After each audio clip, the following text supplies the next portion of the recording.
Amen. Bwana Yesu asifiwe. Bwana Yesu asifiwe. Amen. Bwana Yesu asifiwe watu wa Sai. Amen. Amen. Basi ni furaha yangu kuwepo mahali hapa. Kipekee namshukuru sana Mungu kwa ajili ya kibali na nafasi cha kufika mbele yenu watu wa Sai. Ni kwangu ni neema kubwa sana. Lakini pia namshukuru mchungaji kupitia mwenyekiti na viongozi kwa kutukaribisha kuja kusema nanyi, kushirikishana neno la Mungu ambalo tulikuwa tukifundisha ili tuweze kukua katika imani ambayo Mungu ametupa hapa duniani. Bwana Yesu asifiwe. Amen. Majina yangu mimi naitwa Isaac Komesha, ni mwanafunzi wa tiba na mimi kwa neema ya Mungu ni finalist mwezi wa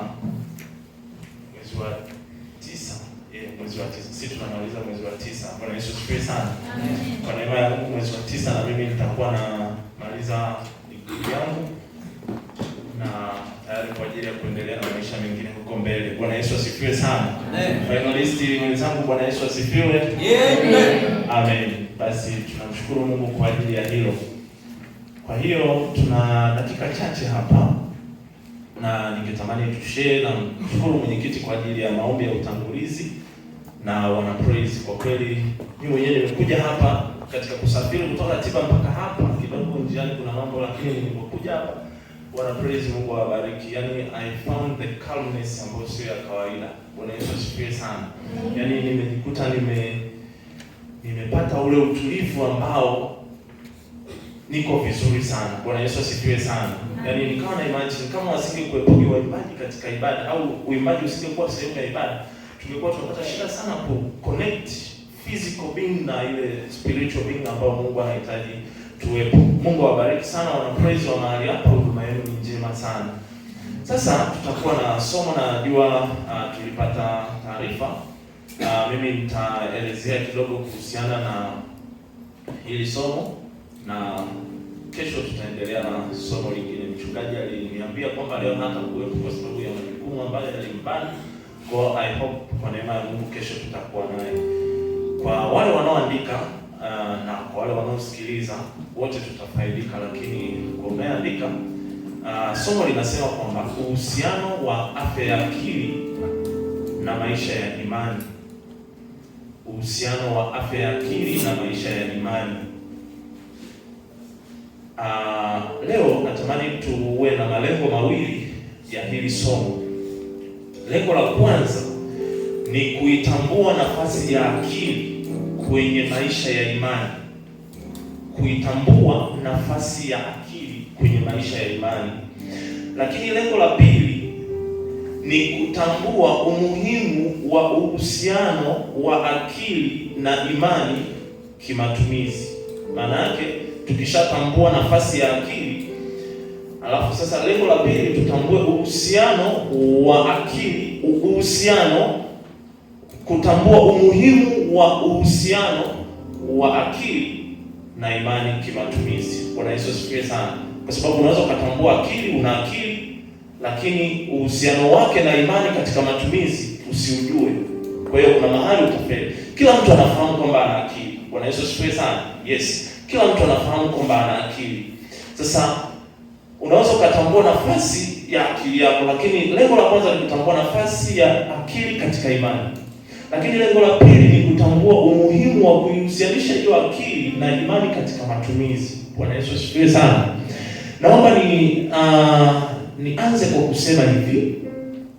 Afya ya akili ni swala la kiroho kwanza kabla halijawa swala la kidaktari au la hospitalini au la kimwili au la kisayansi. Bwana Yesu asifiwe sana. Kwa wasomaji wa Biblia utagundua kwamba afya ya akili it is a spiritual agenda first. Kabla haijapelekwa milembe, kabla haijapelekwa it is a spiritual matter first. Bwana Yesu asifiwe sana. Hii ni kwa nini? Naomba nitasoma mistari michache na naomba nikupe assignment na ukitoka hapa, kama hauna ule uwezo wa kusoma Biblia sana hivyo, lakini kwenye simu yako andika neno akili kwenye ile application ya Biblia. Alafu itakuletea kwenye Biblia mistari yote ambapo neno akili limetamkwa. Alafu anza kusoma. utakuja kugundua katika mzigo mkubwa ambao Mungu anao kwa wanadamu ni matumizi ya akili zao. Bwana Yesu asifiwe sana.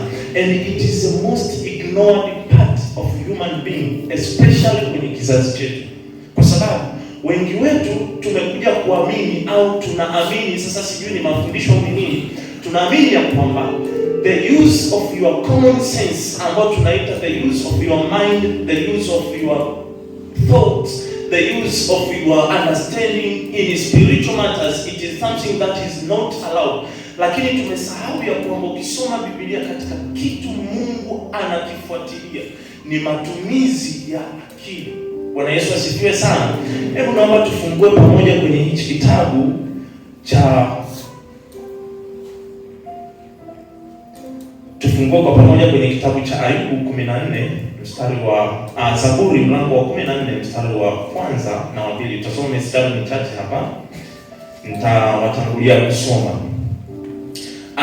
Zaburi 14 mstari wa kwanza na wa pili. Biblia inasema hivi: mpumbavu amesema moyoni hakuna Mungu. Huyu ni mpumbavu, amesema moyoni hakuna Mungu.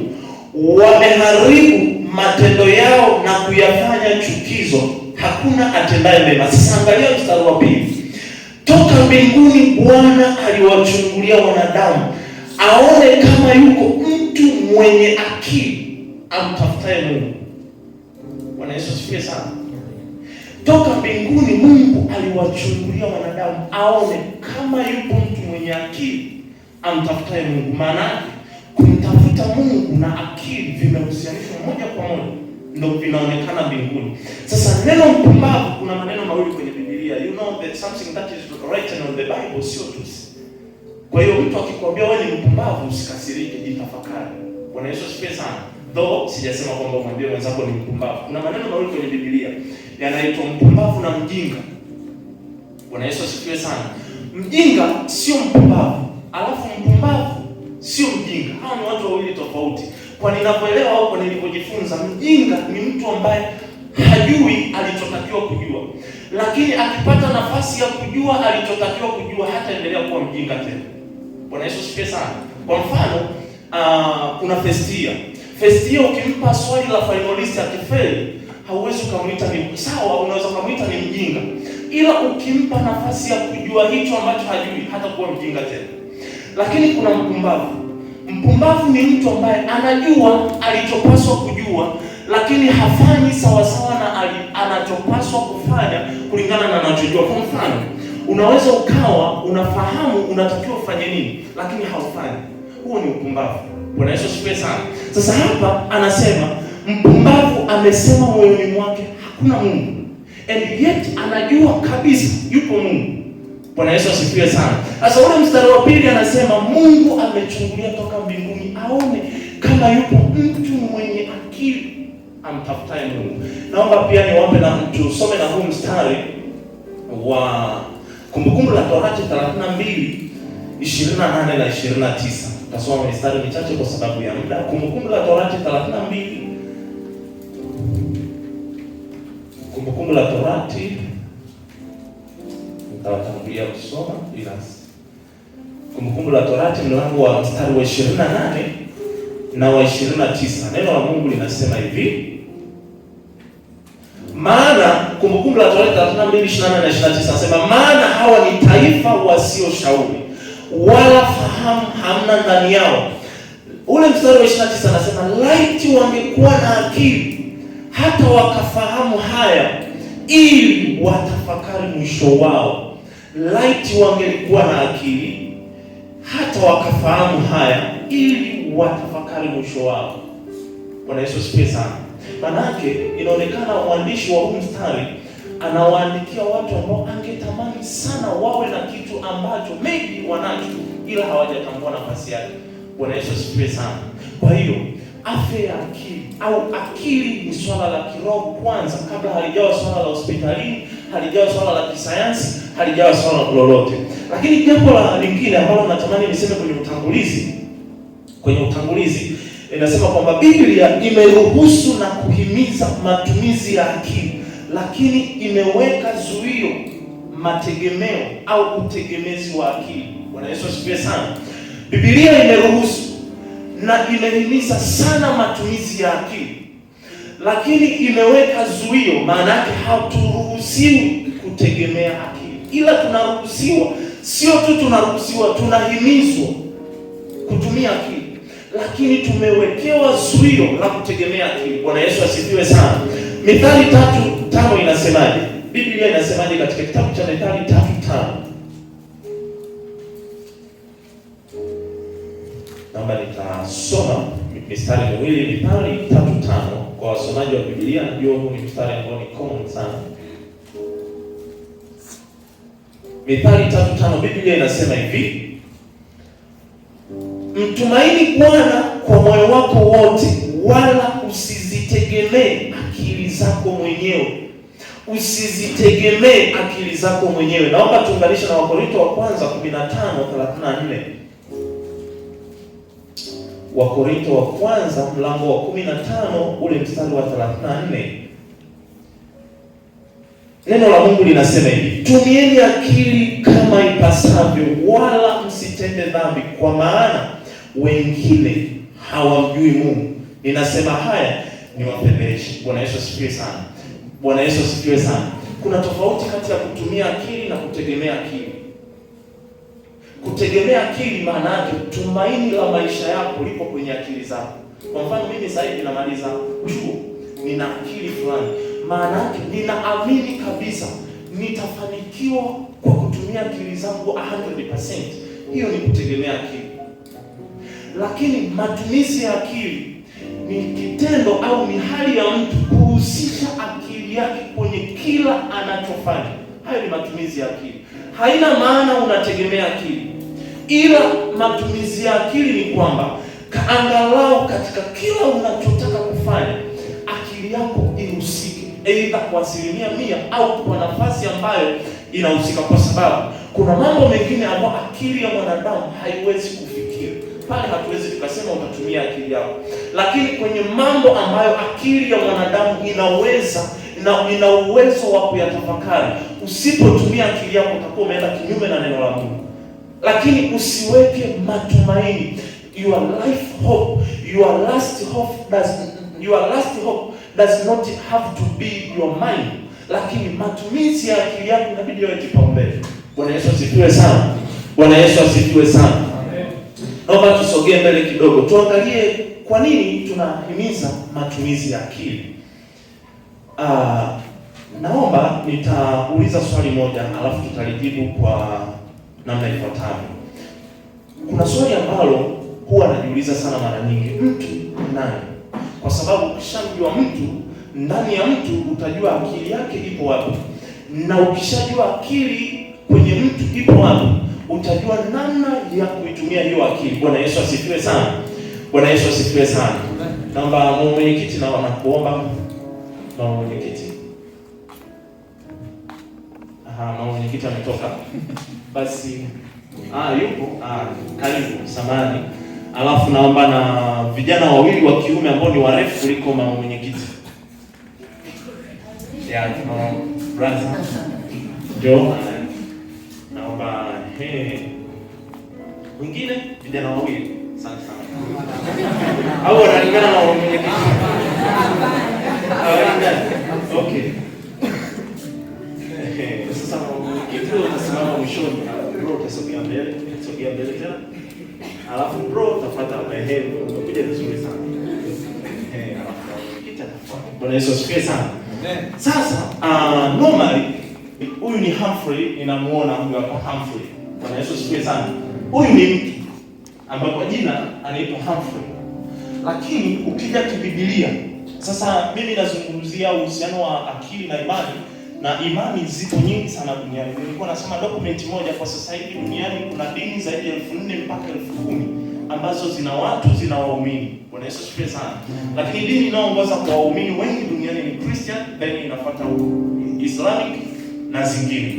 Kwa hiyo kuna dini zaidi ya 4,000 mpaka 10,000. Kwa hiyo kuna imani nyingi sana. Kwa hiyo nikizungumzia imani, let us be specific. Sasa huyu ni Humphrey. Tutamchukulia huyu ni Humphrey. Sasa mtu kiBiblia, mtu ni vitu vitatu ndani ya kitu kimoja. Ndani ya mtu kuna mwili, kuna roho, kuna nafsi. Hivi ni vitu vitatu vinavyotengeneza mtu. Sasa tuseme huu ni mwili wa Humphrey ambao sisi wote ndio tunamuona huu ni Humphrey. Huu mwili wa Humphrey ngoja tuweke hapa. Huu ni mwili wa Humphrey. Bwana Yesu asifiwe sana. Nimesema huu ni mwili wa Humphrey. Kwa hiyo that means kama huu ni mwili wa Humphrey, kwa mfano kama hii ni simu ya commercial, that means I have to know mwenye simu yuko wapi, sio hivyo? Yes. Kwa hiyo kama nimesema huu ni mwili wa Humphrey, keep in your mind that bado hujamuona Humphrey. Though huyu ndo unafahamu kwamba ni Humphrey, ila mimi nimesema huu ni mwili wa Humphrey, nimeuchukua ulikuwa hapa, nimeuweka hapa. Bwana Yesu asifiwe sana. Sasa hii ni roho. Naomba nisiseme kama ni ya Humphrey au ni nini, naomba niweke wewe tusimpe roho. Naomba tumpe mwenyekiti roho tutampa huyu bro, utakuwa roho ya Humphrey. Sasa mwenyekiti ni nafsi. Hii ni nafsi ya Humphrey. Naichukua nafsi ya Humphrey ilikuwa hapa, naiweka hapa kwenye mstari mmoja na mwili wa Humphrey. Huu ni mwili wa Humphrey, huu ni nafsi ya Humphrey. Alafu kuna roho. Roho naichukua naiweka hapa. Bwana Yesu asifiwe sana. Sasa kibibilia mtu sio mwili ila ana mwili, lakini pia mtu sio nafsi ila ana nafsi. Mtu ni roho, ana nafsi, anaishi ndani ya mwili. Bwana Yesu asifiwe sana. Kwa hiyo Humphrey sio huyu. Huyu hapa ni Humphrey. Bwana Yesu asifiwe sana. Na huyu Humphrey tunayemuona, it is just the case au ni kiholder fulani ambacho ndani yake ukifungua unaweza ukakutana na vilivyomo ndani. Sasa kibaya zaidi, mwenye uwezo wa kufungua na kumuona Humphrey huyu ni Humphrey mwenye huyu wa nje. Bwana Yesu asifiwe sana. That means ya kwamba Humphrey ana nafsi, anaishi ndani ya mwili. Kibibilia huyo ni mtu. Sasa nataka kusema hivi, kwenye nafsi ndio kitu ambacho akili tunakipata. Mwili uliumbwa kwa mavumbi kibibilia, lakini nafsi, roho iliumbwa kwa sura ya Mungu. Kwa hiyo hatuna mandate sana ya kujaji about this component. Lakini pia kama tuna mandate ya kujaji sana hii component, tutajaji kisayansi kwamba huu ni mwili. Ukienda hospitalini kwa mfano, na mwili unaweza kufunguliwa na nini ukaona kila kitu, lakini hautakutana na huyu. Bwana Yesu asifiwe sana.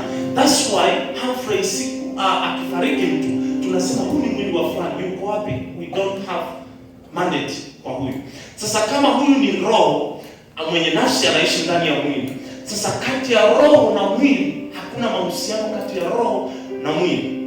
Bwana Yesu asifiwe sana. Mahusiano ya roho na mwili yalikuja pale ambapo Mungu alimpulizia mwanadamu pumzi ya uhai, akawa nafsi iliyo hai. Kitu kinachotuunganisha sisi na sisi ni nafsi katikati. Kwa hiyo huyu na huyu hawajuani. Lugha ya rohoni, ukiongea lugha ya rohoni mwilini haitambulikani. Ndio maana hapa mtu akinena kwa lugha sio rahisi sana kujua. Lakini pia mtu akinena kwa mwili, roho yake haijui. Ndio maana Paulo anasema ya kwamba miili yenu inashindana, ndio maana hamwezi kutimiza yale mapenzi ya Mungu. Sasa hiyo ni mada nyingine. Ninachotamani tuzungumzie ni hapa katikati. Hapa ndo tunapata vitu kama vile akili, ufahamu, fikra, mawazo na vitu vingine. Kuna akili, kuna ufahamu, kuna fikra, kuna mawazo, kuna tafakari, vitu vinavyofanana na hivyo ambavyo vinapatikana hapa. Na kuna vitu vingine tunaviita hisia. Sasa hisia kwa Kiingereza tuna feelings and emotions. Hivyo ni vitu viwili tofauti. Feelings is not an emotion and emotion is not a feelings. Kwa hiyo kuna hisia, kuna fahamu, kuna akili, kuna ufahamu, kuna mawazo, kuna fikra, vyote vinapatikana hapa. Sasa kitu kinachokuja kutokea ni kwamba chochote kinachoingia kwa Humphrey lazima kiingie rohoni mwake. Lakini ili kiwe na matokeo mwilini, hakuna namna hakitapita hapa katikati. Ndio maana ili neno la Mungu liwe na matokeo kwako, the first destination ya neno la Mungu ni kwenye roho ya mtu. Lakini hilo ni neno la Mungu, ni kama vile mbegu ambayo imepandwa kwenye udongo ambao ni roho zetu. Sasa ili lizae matokeo lazima lipite kwenye mfumo wa mawazo ya mwanadamu, ili limhusishe mwanadamu, pawepo na uhusiano wa neno la Mungu na mazingira halisi ya wanadamu kupitia mfumo wa kutafakari ili lizae maelekezo sahihi kwenye mazingira ya mtu. Bwana Yesu asifiwe sana. Let's say Mungu amesema ya kwamba nitakubariki Humphrey. Hilo neno sisi tunazania ya kwamba ameambiwa Humphrey, lakini moja kwa moja linaenda kwenye roho ambao ndio first destination. Sasa ni uwezo wa tafakari, ni uwezo wa mahusiano wa kutafakari kwa Humphrey kupitia akili, mawazo na fikra ili yazae maelekezo sahihi kwenye mazingira yake, ili neno la Mungu la kubarikiwa litimizwe kwenye mwili. Bwana Yesu asifiwe sana. Ndio maana kwenye kitabu cha waraka wa 3 wa Yohana Biblia inasema mpenzi, Biblia inasemaje? Naomba ufanikiwe katika mambo yako yote kama vile roho yako ifanikiwa. Leo hii Mungu akikwambia utamiliki, uwe na uhakika Mungu akisema mara moja harudi, na kweli utamiliki. Na kiroho tumeshamiliki, lakini the issue is mpenzi, naomba ufanikiwe. Aliyekuwa anaambiwa sio roho, kama vile roho yako ifanikiwa. Kwa hiyo Humphrey, ninaomba ufanikiwe kama vile roho yako ifanikiwa. That means ya kwamba roho ya Humphrey imeshafanikiwa tayari. Sasa ni uwezo wa mahusiano ambayo huu ni mchakato wa vilivyopo rohoni kwenda mwilini, na ni mchakato wa vilivyopo rohoni kwenda mwilini. Bwana Yesu asifiwe sana. That means ya kwamba tunapohimiza matumizi ya akili, ndio maana Biblia inasema Mungu alichungulia kutoka mbinguni aone kama yupo mtu mwenye akili amtafutaye Mungu. That means ya kwamba katika swala la kumtafuta Mungu kunahitajika mtu kwenye mazingira yake ijulikane anamtafuta Mungu. Sasa kwenye mazingira yako ili ijulikane ya kwamba unamtafuta Mungu, lazima pawepo na matumizi ya mfumo wa kutafakari kwako. Bwana Yesu asifiwe sana. Bwana Yesu asifiwe sana. That's why ukisoma, naomba msiondoke, naomba tusome mstari mmoja. Tusome kile Wakorintho wa pili 11 mstari wa 3. Kuna neno ambalo nilisoma hapa nikawa nimeshangaa sana. Wakorintho wa pili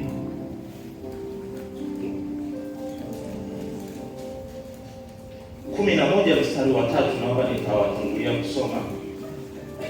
Nizane na muda wetu kidogo. Wakorintho wa pili 11 ule mstari wa 3. Najua kuna watu wapo chapu kufungua, lakini natamani nisome. Neno la Mungu linasema hivi: lakini nachelea kama yule nyoka alivyomdanganya Hawa kwa hila yake, asije akawaharibu fikra zenu mkauacha unyofu na usafi wa Kristo. Sasa hofu ya Paulo haipo. Hofu ya Paulo haipo. Shetani akisha block this one, anachosema Mungu na kinachotakiwa kizaliwe duniani, akisha block hapo, amesha block kila kitu. Bwana Yesu asifiwe sana. That's why tunapohimiza matumizi ya akili kwenye kila unachosikia, unachowaza, kuhusianisha mfumo wa tafakari, mfumo wa fikra, kwa sababu fikra ni nini? Ukitafuta fikra ni mfumo wa mawazo fulani yaliyotengeneza msimamo wa mwanadamu unaompa ujasiri wa kufanya jambo. Kwa hiyo kuna mtu, tukisema fikra za kiuchumi, ni mtu ambaye akiamka akilala anawaza kuhusu uchumi kiasi ambacho ametengeneza msimamo wa kiuchumi unaomzalia action za kiuchumi. Kwa hiyo tunapozungumzia fikra, ni mfululizo wa mawazo ya kila siku unaozalisha msimamo wa mtu. Bwana Yesu asifiwe sana. Kwa hiyo nachelea shetani asije akawaharibu fikra zenu. Asije akawaharibu fikra zenu. Mungu anasema neno kila siku, na neno likija huku likikosa tafakari, likikosa redigestion. Nadhani kuna wale wafugaji wa ng'ombe, mnawafahamu ng'ombe akienda kula mchana, waga wanakula. Then kafuatilie ng'ombe akirudi zizini usiku, kitu anachofanya ana kama vile anarudisha tena, then anatafuna tena, then anarudisha tena. Kile ambacho ng'ombe alikula mchana hakikwenda tumboni, lakini hichi anachokirudisha na kutafuna na kumeza tena ndicho kinachoenda tumboni kwenye mfumo wa mwili na kumpatia ng'ombe nguvu. Bwana Yesu asifiwe sana.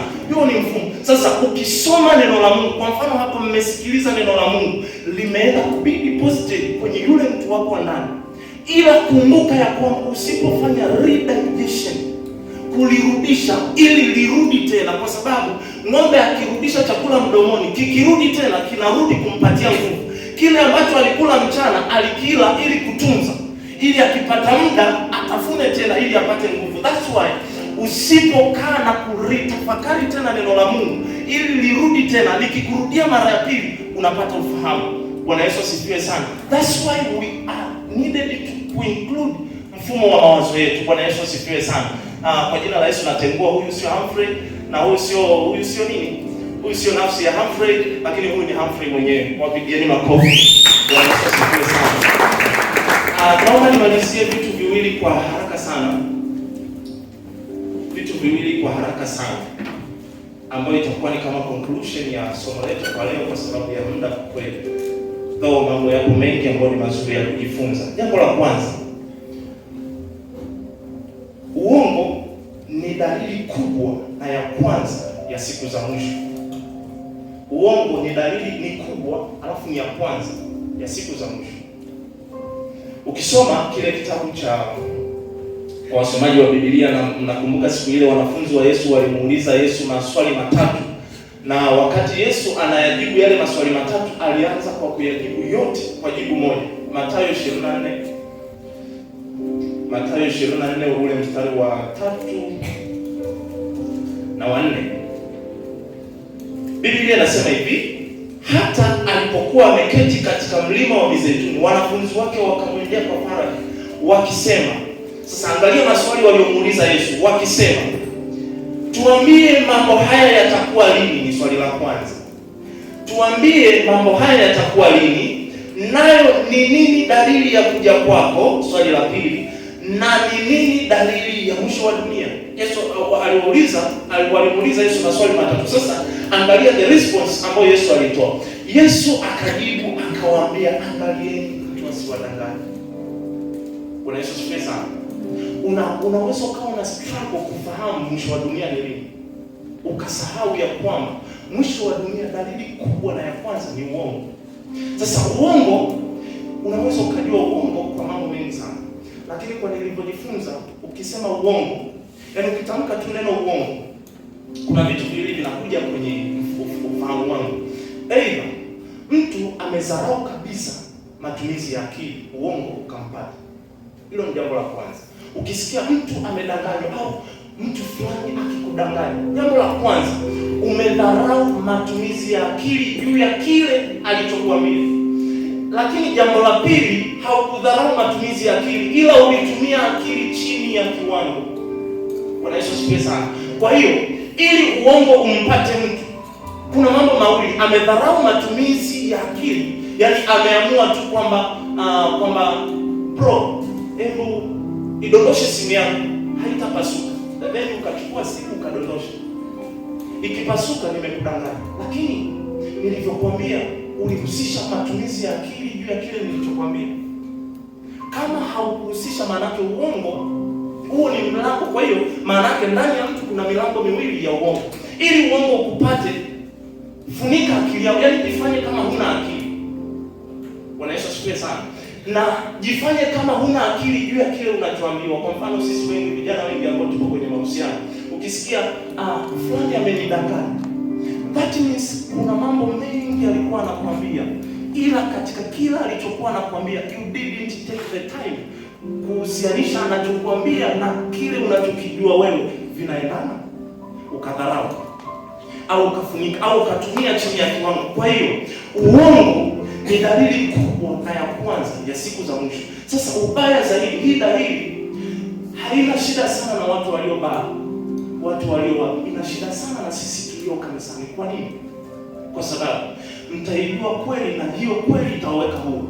That means ya kwamba shetani anafahamu ya kwamba wanaoijua kweli ndio watu ambao tunahitaji kuhakikisha ya kwamba tunawadanganya.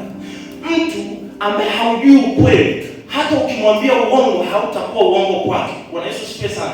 Ili uwe uongo kwako, lazima uwe unajua kweli ni nini.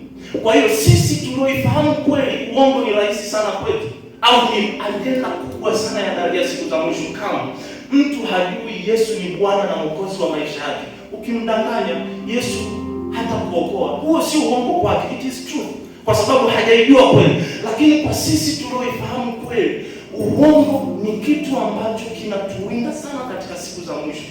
Bwana Yesu asifiwe sana.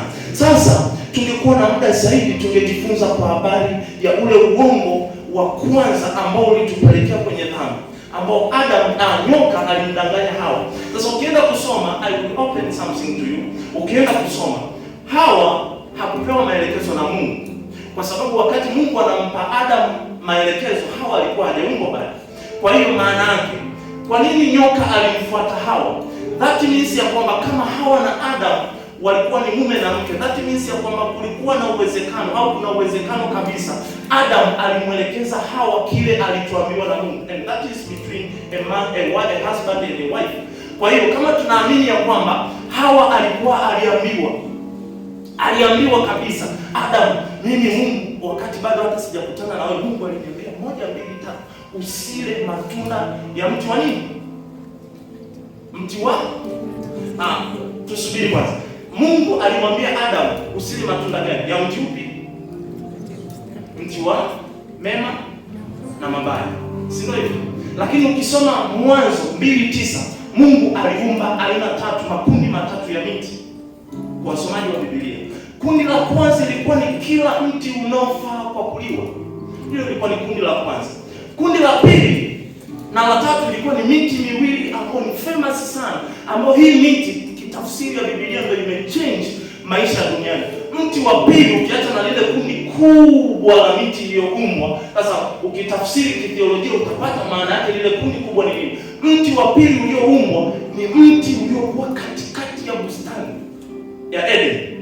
Lakini mti mwingine ulioumbwa ni mti wa kujua mema na mabaya. Hii ni aina 3 ya miti ambayo Mungu aliumba. Lakini katika hii miti Mungu hakumkataza Adam asile mti wa katikati. Alimwambia usile mti wa ujuzi wa mema na mabaya. Lakini kaangalie nyoka, Hawa alimjibu nini nyoka? Alimwambia Mungu amesema huu mti, ambao alikuwa anamaanisha mti gani? Wa katikati ya bustani, msile kwa sababu tukila tutakufa. Lakini nyoka akamwambia hamtakufa. Bwana Yesu asifiwe sana. Ukisoma kwenye Ufunuo 2:7, ahadi kubwa ambayo Mungu ametupa kwa washindi watakaoshinda, atatupa kula matunda ya mti ulio katikati ya bustani ya Eden. Bwana Yesu asifiwe sana. Kwa hiyo uwezo wa Hawa kufuatisha maelekezo aliyopewa ili kumwambia nyoka ndio ilikuwa changamoto, na nyoka akafuatia ile kutokuijua kweli kama mlango wa kupitisha uongo. Ni ngumu sana kupitisha uongo kwa mtu anayejua kweli. Bwana Yesu asifiwe sana. Nina uhakika kabisa nyoka alikuwa anafahamu akimwendea Adam ataambiwa ukweli mtupu. Bwana Yesu asifiwe sana. Sasa hiyo ni kitu kingine ambacho tutaenda kusoma. Lakini jambo la pili na la mwisho, kibibilia kuna aina mbili za kusikia ambazo zinaleta ufahamu, zinaleta imani inayozaa matendo. Ukisoma Zaburi ya 62:11, neno la Mungu linasemaje? Zaburi ya 62:11, neno la Mungu linasema ya kwamba maana Mungu amenena haya mara moja, nimesikia mara mbili. For the God speak once and I heard it twice. Mungu siku zote akisema amesema, harudi. Na neno la Mungu kulingana na Isaya 55 linasema ni kama mvua inyeshayo kutoka mbinguni, hairudi bure, itampa alimaye chakula na apandaye mbegu. Sasa katika kila unachokisikia, kuna kusikia kwa aina mbili. Kuna kusikia kwa mara ya kwanza, ni kusikia ya mwilini, lakini kuna kusikia ya mara ya pili, ni kusikia inayoleta ufahamu. Bwana Yesu asifiwe sana. Kwa mfano, hapa leo tupo ibadani, watu wote hao tumesikia kinachozungumzwa. Umesikia mara ya kwanza, lakini kusikia mara ya pili kutatutofautisha sisi wote. Kwa mfano, labda nichukulie mfano, nimesema sasa natolea mfano, mtanisamehe. Bwana Yesu asifiwe sana. Natolea mfano, nasema kwamba kwenye mitihani yenu ya semester ya mwisho, kwa jina la Yesu mtapata A zote. Huo ni mfano, na nimeusema nikiwa madhabahu, and you don't know nimeusema nikiwa na hali gani moyoni. Bwana Yesu asifiwe sana. na kama nimekisema madhabahuni na kwa jina la Yesu, uwe na uhakika nilichokisema, au mtumishi yoyote unaomsikia alichokisema, uwe na uhakika kabisa. Don't put doubt kwenye kile ambacho Mungu amekisema kupitia mtumishi wake, otherwise anakufungulia namna nyingine. Sasa nikisema mtapokea A mwisho wa semester wote, hapo mmesikia mara ya kwanza. Lakini katika kila kinachosemwa kuna kusikia mara ya pili. Kusikia mara ya pili ni kusikia inayozaa ufahamu. Ufahamu ndicho unaomsukuma mtu kutenda jambo ili lizae matokeo ya kile alichokisikia. Bwana Yesu asifiwe sana. Mungu akisema nitakubariki, lazima usikie mara ya pili, upate ufahamu. Ufahamu unakuja na maelekezo wa utabarikiwa kwa kufanya nini. Utakapochukua hatua juu ya ufahamu wa ulichokisikia, ndo unazaa matendo ya imani. Bwana Yesu asifiwe sana. Yakobo 2:26 inasema, kwa maana kama imani pasipo matendo imekufa. Kwa hiyo kati ya kusikia kunakoleta imani na kati ya matendo ya kiimani, katikati kuna mahusiano ya ufahamu. Maana yake katika kila tunachosikia lazima pawepo na ufahamu unaokusukuma kufanya jambo. Usifanye jambo kwa kusikia, lakini fanya jambo kutokana na ufahamu wa ulichokisikia. Bwana Yesu asifiwe sana. Leo hii maybe I don't know, kwa taratibu zetu labda tuseme za CCT, sio hivi. Kwa taratibu zetu za CCT za kiibada tuna mambo mengi ambayo tunayafanya huko kanisani. Lakini unaweza ukaenda mahali, kwa mfano nimesikia labda South Africa, labda sehemu zingine, mchungaji ametengeneza kwamba akikuchapa viboko itakuwa ni kiboko cha upako, unapokea baraka. And don't make it jokes. Kwa sababu kule Kenya, unakumbuka kule the disaster which happened kule Kenya, watu waliambiwa kwamba ili umuone Mungu inabidi ufunge mpaka ufe. Na it is not a joke. Watu wengi sana walikufa, na watu wanaendelea kufukua makaburi ya maiti zilizozikwa pamoja. Ni watu tu wameambiwa, usije ukazani hawa labda sio wasomi, au unaweza ukakutana na wasomi mle. Lakini what is missing? And what is missing? Kwa nini? Na sasa cha ajabu, kuna picha moja nilikuwa naona yule jamaa anakamatwa, anapelekwa mahakamani and he is smiling. Sasa kama tufunge mpaka kufa ndo tunamuona Mungu, why you not how you practice it? Sasa the issue is, bro, mimi nimekuja hapa sasa hivi, nimewaambia bwana sasa hivi niamini nini ili mfaulu hii semester, ingieni kwenye mfungo wa siku 21 bila kula. Bwana Yesu asifiwe sana. That is me, nimesema. And haujui nimesema nyuma yangu kuna roho gani. Otherwise uwe na uwezo wa kutambua kilicho nyuma ya mtu anayezungumza. Na huo uwezo uko na Roho Mtakatifu anatusaidia. Maana anasema sijaribuni hizo roho ili mjue yanenayo ni kweli. Sasa kama nimewaambia hivyo, that means ya kwamba mimi sijakosea. Ila je, umechukua muda kusikia mara ya pili? Na changamoto kubwa kusikia mara ya pili hakuji haraka. Kunahitaji muda. Mungu anaweza kukuambia nitakubariki. Lakini kuna mtu mwingine akimaliza chuo baada ya miaka 10 neno la Mungu linakuja kutimia kwake. Kuna mtu mwingine akimaliza, kwa mfano labda tuzungumzie ndoa, finalist Bwana Yesu asifiwe sana. Amen. Sasa tuzungumzie ndoa. Maybe kwa sisi vijana wa kiume, let's say tunamwamini Mungu kabisa atatupa familia nzuri na tutakuwa na maisha mazuri na watoto wazuri and everything. Sasa let us assume kwamba katika kila mtu, mimi maybe ukija kunikuta mimi baada ya miaka 5 nikimaliza chuo na nikuta bado niko bachelor. Lakini kuna mwingine baada ya mwaka mmoja tu ameshaoa na ndoa takatifu na Mungu amembariki kila kitu. Je, ndani yako umetake time kufuatilia kilichosemwa mpaka kizae ufahamu? Hicho ndio kitu ambacho tunakitafuta. Bwana Yesu asifiwe sana.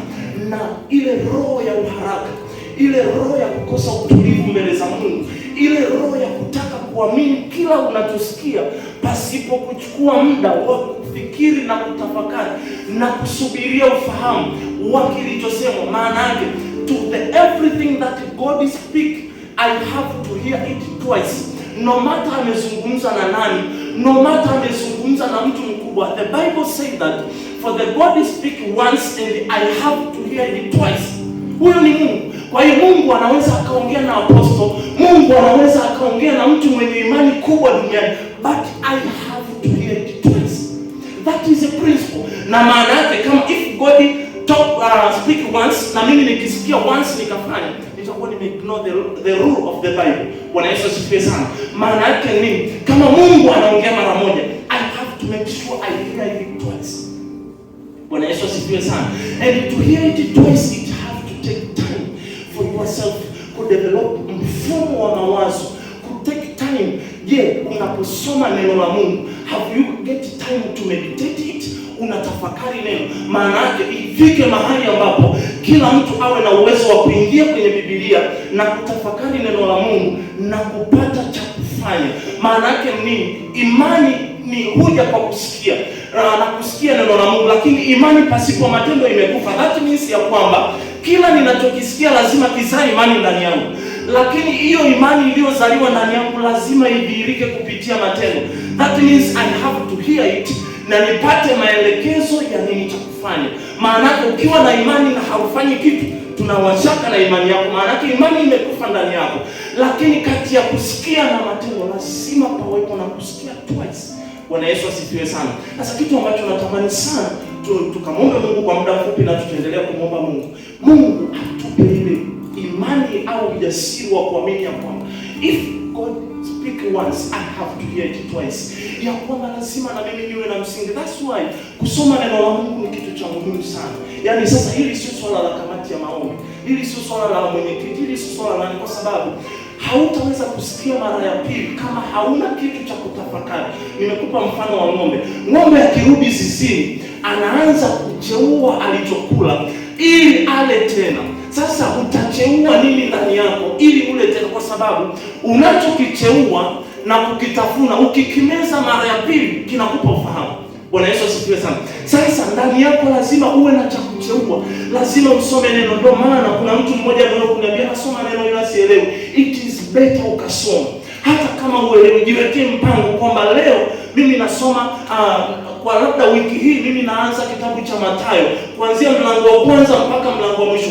No matter naelewa ninachosoma au sielewi, better kukula. Wachungaji wanaelewa. Umeshawahi kuona ng'ombe ukimtoa zizini anakula kwa speed, akielewa muda alionao wa kula ni mchache, atakuja kutafakari baadaye. Hivyo ndivyo ilivyo na sisi. Maana yake I have to make sure every day kuna kitu ninakijaza ndani yangu, kwa sababu unachokijaza hakimaanishi ya kwamba lazima ukielewe. No, feel it. Kwa sababu muda wa kucheua ukifika, lazima uwe na kitu kinachotoka ndani ili ukimeze mara ya pili upate ufahamu. Bwana Yesu asifiwe sana. Ufahamu hauji kwa neno unalolisikia mara ya kwanza, lakini ufahamu, kuna mazingira Mungu anaweza kukupa maelekezo kwa neno la mara ya kwanza, lakini kama Mungu ametuumba tuishi kwa akili, lazima ya kwamba tujitengenezee mazingira ya kutengeneza kitu ndani ambacho tukicheua tukatafakari kwenye fikra, tukimeza mara ya pili tumepata ufahamu. Maana yake nikisema kwa jina la Yesu mtapokea, kuna mtu hapa ile neno litakuja mara ya pili ndani yake, akilimeza mara ya pili atasema ili nipate lazima nisome masaa 3 kila siku. Kuna mtu mwingine ili nipate lazima niwe na hudhuria vipindi kila siku. Kuna mtu mwingine hivi. Kila mtu atapata maelekezo unaposikia mara ya pili. Bwana Yesu asifiwe sana. Karibu sana, kuna muda mchache sana tumebakisha. Tutamshukuru Mungu kwa ajili ya maombi haya, lakini ni shauku yangu tuweke utaratibu wa kutulia ndani yetu. Mungu anapotusemesha hajadanganya. Mungu akisema atatubariki. Kila neno la waraka linasema ya kwamba ufanikiwe kama roho yako ifanikiwavyo. Bwana Yesu asifiwe sana. Kuna yule mdada aliimba lile pambio wakati tunaanza ibada, unatoka tuimbia kwa muda. Unamsifu Mungu na kusema chako. Just tafakari maisha yako. Tumesikia kwa habari ya kusikia mara ya pili, kwa habari ya kutangana.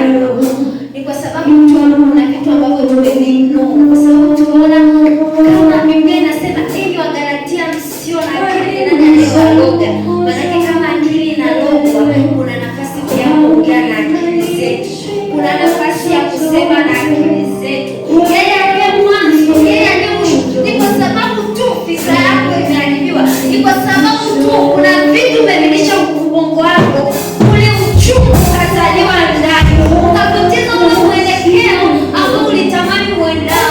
kwa sababu kuna vitu ulivirisha akili yako. Ona sababu ya kufunga macho, tafakari maisha ya kwako. Angalia vitu ambavyo vilizaliwa ndani yako. Ni kwa nini vilizaliwa? Ni kwa sababu gani vilizaliwa? Ona sababu ya kuongea. Yeye ni mwaminifu. Alikateleza kosa yanda. Oh Jesus. Yeye ni mwaminifu. Yeye ni mwaminifu. Atakatifu.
a lot of negative things, to the extent tumekuwa ni vijana ambao tunaishi kama hatuna maono, tunaishi kama vijana ambao hatuna kesho. Wewe mwenyewe unajua ni addiction gani ambayo imechukua nafasi ya Mungu kwenye maisha yako. Alisema kwamba tunakushindwa tumuite. Natamani kwa dakika chache sana tukamuite huyu Mungu, tukamwambia Mungu, nimekuwa na addiction. Addiction yangu ni simu. Ni kweli nikikaa kwenye simu na sababu kama nina muda natakiwa nikaombe, ninasahau kwamba ninabidi nitenge muda kwa ajili ya kusoma neno. Ni kweli nimekuwa nina addiction. Addiction yangu mimi ninaangalia pornography. Oh, Jesus Christ of Nazareth. Ni Mungu pekee, Yesu pekee yake, kwa damu yake pale msalabani inaweza kukutoa kwenye hilo la addiction. Umekuwa umejikuta umedumkia kwenye dimbwi la addiction kwa sababu ya negative mindset, kwa sababu ya vile vitu ambavyo tayari umevisikia, kwa sababu ya vitu ambavyo tayari umeviona watu wakifanya, kwa sababu ya kila chakula ambacho umekuwa ukikulisha akili yako, umejikuta umezama kwenye dimbwi la addiction, vikachukua nafasi ya Mungu. Hakuna namna tutatembea pasipo Mungu. Bwana Yesu